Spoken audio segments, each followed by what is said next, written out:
You may have heard a lot about Bitcoin in the news lately, but what exactly is Bitcoin?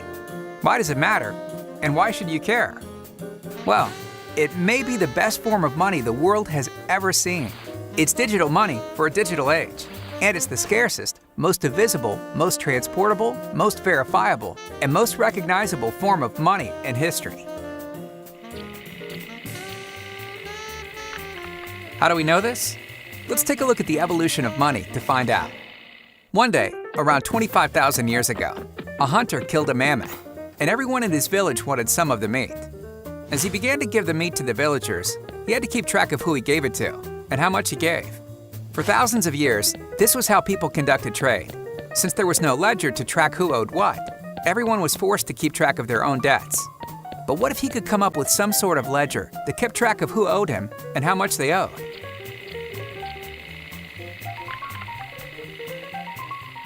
From now on, if you want meat, you have to give me stones as a way to keep track of your debt. This was the birth of currency, and it arose not from barter, but as a way to keep track of debt. This new technology was so successful that before long, everybody began using the ledger system because it greatly improved upon keeping track of debts. But eventually, different villages that used different ledgers wanted to engage in trade. Unfortunately, there was one problem preventing this. They needed a universal ledger, something that could serve as a universal form of money so people could interact with others outside their own community. But they couldn't just use anything. To establish a system that would work on a large scale, they had to pick something that was universally scarce, divisible, transportable, durable, recognizable, and fungible.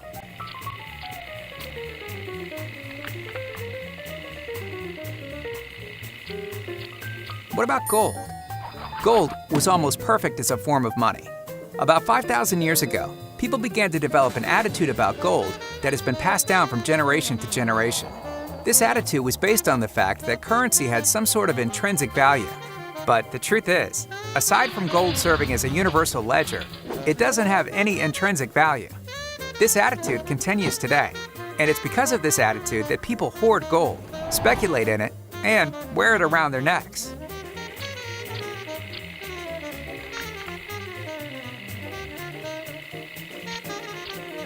Gold served us well as a currency, but throughout history, people have been constantly seeking to utilize new technology to improve the economic system. Before long, people sought to improve upon gold, and shortly thereafter, banks emerged. For a tidy fee, banks safely stored gold in vaults and circulated paper bills in exchange. Around 40 years ago, we saw yet another development in currency when we decided to start using credit cards and debit cards. Just like previous advances in currency, these advances came about as a way to use new technology to improve our financial system. But in the last 40 years, a lot has happened. Even though we've seen the rise of the internet and an information revolution, our system of money has not reflected these changes and is still rooted in the past.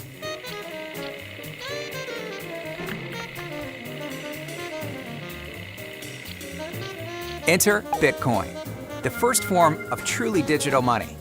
Bitcoin was designed for the era of information and solves many of the disadvantages of physical and electronic money. Bitcoin is the first scarce digital resource to ever exist.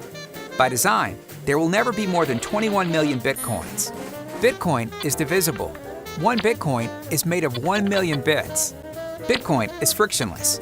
You can send Bitcoin by email, text message, or even paper, for free and in real time. Bitcoin is verifiable. It uses advanced cryptography and cannot be faked. Bitcoin is global.